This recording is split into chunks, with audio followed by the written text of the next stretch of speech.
fifandraisana maharitra fanabeazana mahomby.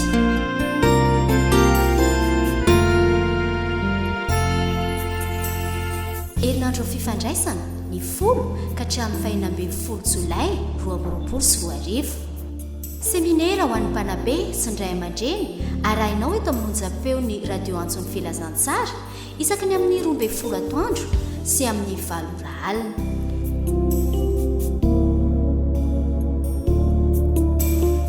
Azo atao ihany koa ny manaraka izany ao amin'ny page Facebook Antsoin'ny filazantsara Antsiranana. Asa tonoina ary herinandro fifandraisana ny 10 ka hatramin'ny 12 Jolay 2024. Seminaire ho an'ny mpanabe sy ny ray aman-dreny.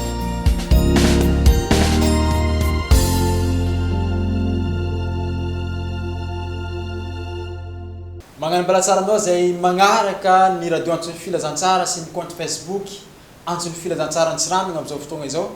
Araka ny filazana izay efa hitanao ny paritaka tany amin'ny page Facebook maro samihafa, regninao ato amin'ny radio circulaire tagny amin'ny fiangonana misy anao fa ity herinandro ity dia herinandro manokana natao ho an'ny sampaka fifandraisana na herinandro ny fifandraisana. Mandritra ny herinandro dia andray lohevitra lehibe tsika manao hoe fifandraisana maharitra fagnabeazana mahomby. Hodinetsika miaraka eto zegny. Asaiko ampagnajana anao agnaraka hatramin'ny farany ny fandaharana amin'ity androany ity, ary agnaraka hatramin'ny farany ihany koa ny fandaharana izay taninesanao amin'ity radio sy ny compte Facebook ity mandritra ny herinandro. Andro voalohany sahady androany tompoko lasy tompoko vavy. Lohevitra lehibe hoe ny fiandohan'ny fifandraisana. Zava-dehibe ny antsoina hoe fifandraisana. Ary tsara ihany koa ny mampafantatra anao fa ny fifandraisana dia tsy olo araiky no magnatanteraka azy, fa fifampiresahana na fomba fifandraisan'ny olo aroe samihafa na mety ohatran'izay no afaka magnatanteraka ny atao hoe fifandraisana, ary afaka milaza ny atao hoe mifandray ireny olo regny amin'izay fotoana zay amin'ny alalany fitaovana maro samihafa izay ahafahan'izy ireo maneho izany antsoina hoe fifandraisana izay. Fa ifantoko bebe kokoa amin'ny lafiny ara-baiboly atsika amin'ity androany ity. Avy taiza marigny ma ity fifandraisana ity, ny fifirongany ny antsoina hoe fifandraisana. Tanjontsika agnatin'ity lohevitra voalohany izay iarahantsika mianatra ity dia ny ampisy ny fifandraisana bebe kokoa eo amin'ny ray aman-dreny sy ny zanany. Zany hoe amerigny indray ilay fifandraisana izay efa hita somary ny fagnalavitra ao agnatin'ny tokantrano eo agnivon'ny fiarahamonigny misy atsika amin'izao fotoana izao. Mipetraka nefa ny fampitenena magnano hoe mbola azo antoka ve isian'ny fifandraisana ray aman-dreny sy ny zanaka, ary raha mbola azo antoka ny isian'izay fomba karakory no atao ahafahana hamerigny indray ny antsoina hoe fifandraisana. Magnasanao hivavaka amin'ity androany ity, hivavaka isika.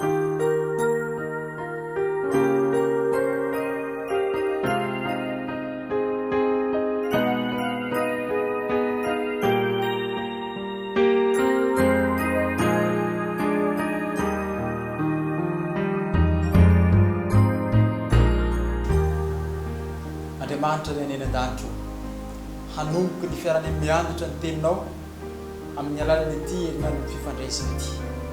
Lohevitra lehibe no dinanay androany koa dia meteza anao mba hagnamia zay saigny ahafahanay mifantoko tanteraka ao agnatin'izao fiarany mianatra izao.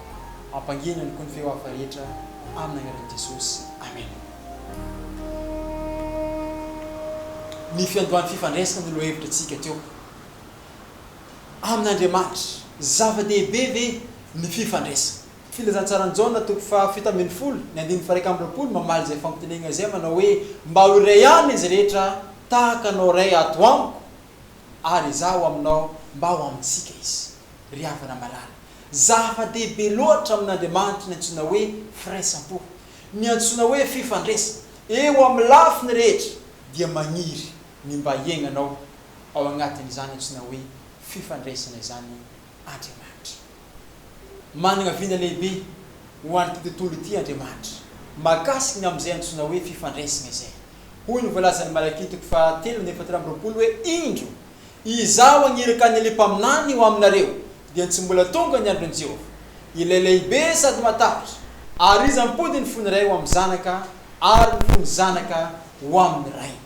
Fagnirian'Andriamanitra hatramin'izay ry hava-malala niverenany ny antsoina hoe fifandraisan'ny ray aman-dreny sy ny zanaka na dia azo raisiny fa ao agnatin'ny tontolo kevitry ny fifandraisan'Andriamanitra amin'ny olombelona asa ity andininy zay nivakitsika teo ny bokin'ny malakitoko fa 3 dia azosika andraisana lesona kosa izy amin'ity androany ity fa ny tontolo kevitra voalohany ao amin'io dia ny fomba fanoratana fa mila ny fifandraisana ny reny ny ray ary ny zanaka zany hoe eo agnivon'ny tokantrano dia tokony isy ny antsoina hoe fifandraisana.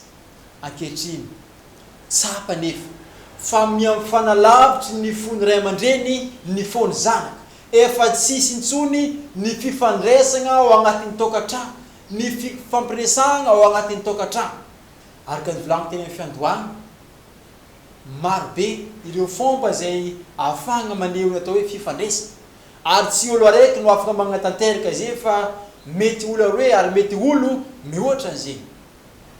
Ndray mandeha dia nisy mpivady araiky miasa amina orinasa ity lehilahy ity ny tsy fifanarahana izy ireo tao agnatin'ny tokantrano dia niady ny famaly tao agnatin'ilay famaliana dia natsapa ilay vehivavy fa diso ary nangataka famelana tamin'ny vadiny fa tsy mety namela ity raha misy ity simba ny fifandraisana nanomboky teo ary nanomboka igny tsy nifampivolana zany hoe tsy mifampiresaka ireto mpivady reto fa ny fomba fifandraisan'izy ireo dia antaratasy ny zavatra rehetra atao antaratasy ohatra hoe lany ny vary matokantrano dia manoatra ilay renim-pianakaviana fa lany vary efa misy toerana pitranga ilay taratasy ahafahana mahita azy.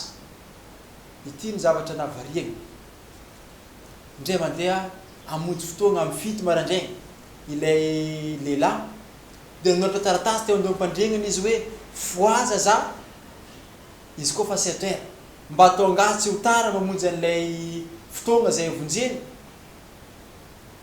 Hitan'ilay ramatoa tonga tokoa tamin'ny fito dia rivaliny ilay taratasy hoe mifoaza fa 7 heures tsy tafafoana nefa ity lehilahy ity ataontsika hoe taty amin'ny folo izy ny tafoa dia tetra izy ny zary nahita fa efa tegna tara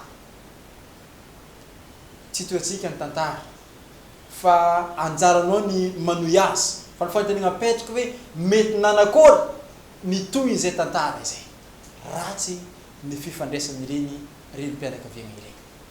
Jesosy ny modelina am'izay fifandraisana izay araka ny vombarany Jaona 7:10 hoe mba ho ray ihany izy rehetra tahaka anao ray ato amiko ary zaho amin'ny ray mba ho amintsika koa izy mifiraisany ray sy ny zanaka mitsambaratelo lalina indrindra mahakasika an'Andriamanitra. Ao agnatin'ny fifandraisana zay no ahafahana magnatsara amin'ny alalan'ny fifampiresahana mba isy ny antsoina hoe fifandraisana. Tsy atahotry ny reny ny zanaka, tsy atahotry ny reny ihany koa ny zanaka fa ho tsara mandrakariva ny fifandraisana amin'izay fotoana. Ao agnatin'izay fifandraisana zay Andriamanitra koa dia nilaza hoe andeha isika morona ny olona tahaka ny endritsika. Nasehon'Andriamanitra tamin'ny alalan'ny famorona ny fiaraha-miasa ny antsoina hoe fifandraisana tamin'ny fotoan'andro izay takina mba ho isy eo agnivon'ny fianakaviana ao agnatin'ny tokantrano mba ahafahana magnabe ny zanaka amin'izay fotoana zay. Lafiny maro no ahafahantsika miresaka ity fifandraisana ity. Ny Genesis toko voalohany 2:20 dia milaza araka ny tarehintsika hoy izy Andriamanitra. Izay dia ahafahantsika milaza hoe ny lafiny ara-panahy.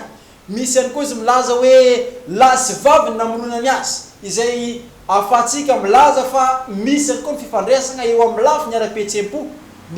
Ny fahatelo dia hoy izy hoe maro afara sy miabetsah ary mameno an-tany.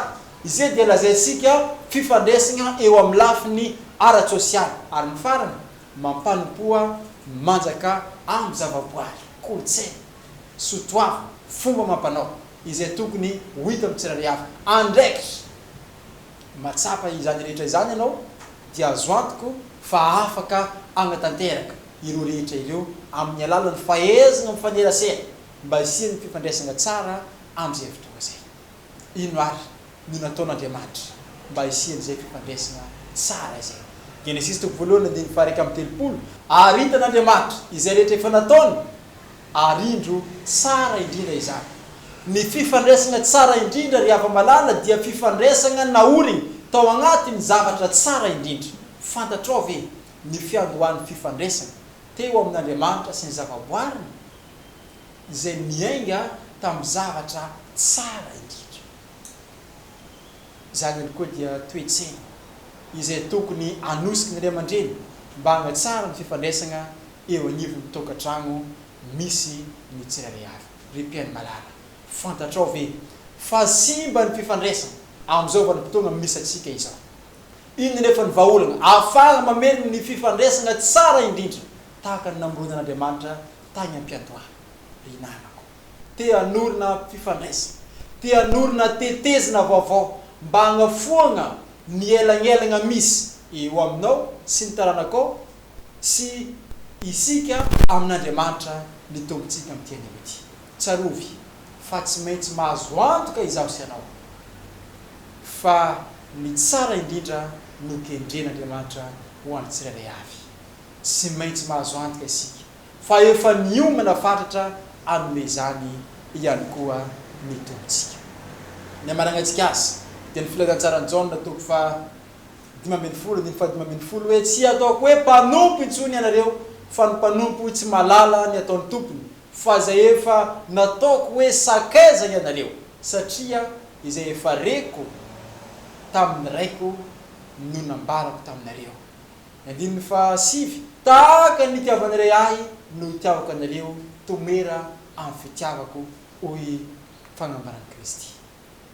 Etam-pamarangana ry hava, ny fanorenana ny fisakezana, ny fomba fagnabeazana taloha izay mametraka ny elagnelagna eo am-panabe sy ny olona izay beazina eo amin'ny ray aman-dreny sy ny zanaka dia zava-dehibe loatra izany. Ny Baiboly dia manome modely mifanohitra amin'izany izay amafisy ny manam-pahaizana momba ny fitantagnana sy ny fitezagna maro. Ny fitezagna izay tiana omby dia tsy maintsy miorina tsara amin'ny fisakezana. Mora kokoa ny zanaka ny magnaraka ny tenin'ny sakaizana. Mora kokoa ho an'ny zanaka ny magnaraka ny tenin'ny sakaizana noho izany izay ray aman-dreny sady mpanabe no sakaiza no azo haingana ny fony zanany amin'izay fotoana izay. Antenaiko ry havana fa vognona ny agnoro ny fifandraisana vaovao eo amin'ny zanakao sy ny fianakaviana misy anao ianao ivavaka isika.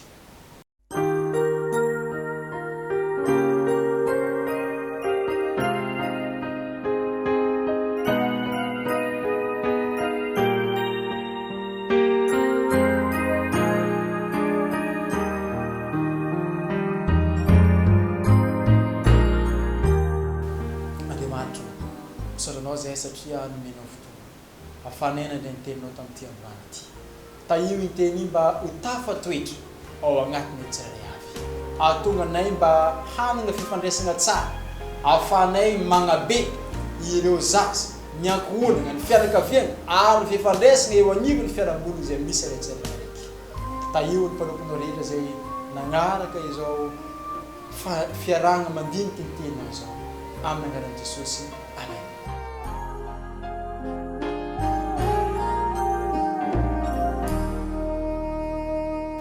Tapitra fiarahantsika toko klasy toko vavy magname fotoananao amin'ny rapitso indray veloma tompoko.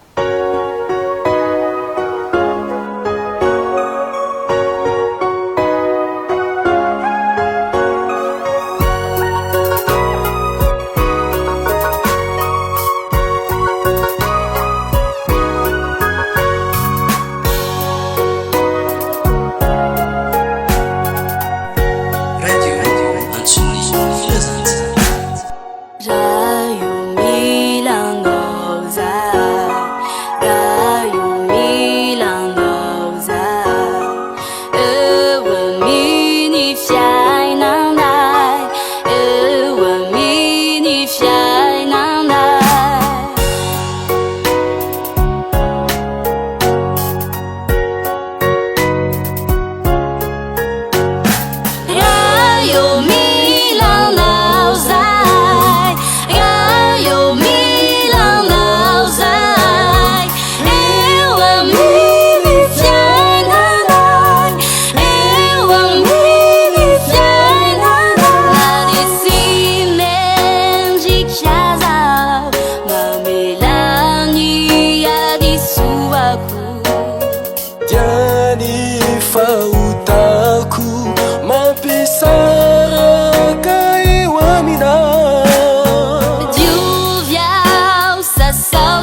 fifandraisana maharitra fanabeazana mahomby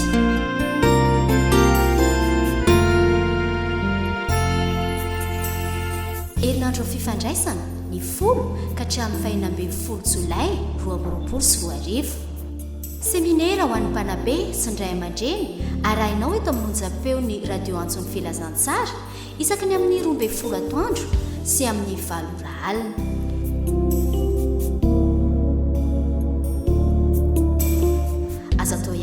ny manaraka izany ao amin'ny page Facebook antson'ny filazantsara antsiranana asa tonoina ary herinandro fifandraisana ny folo ka hatramin'ny fahinambin'ny folo jolay 2024 seminaire ho amin'ny mpanabe sy ny ray aman-dreny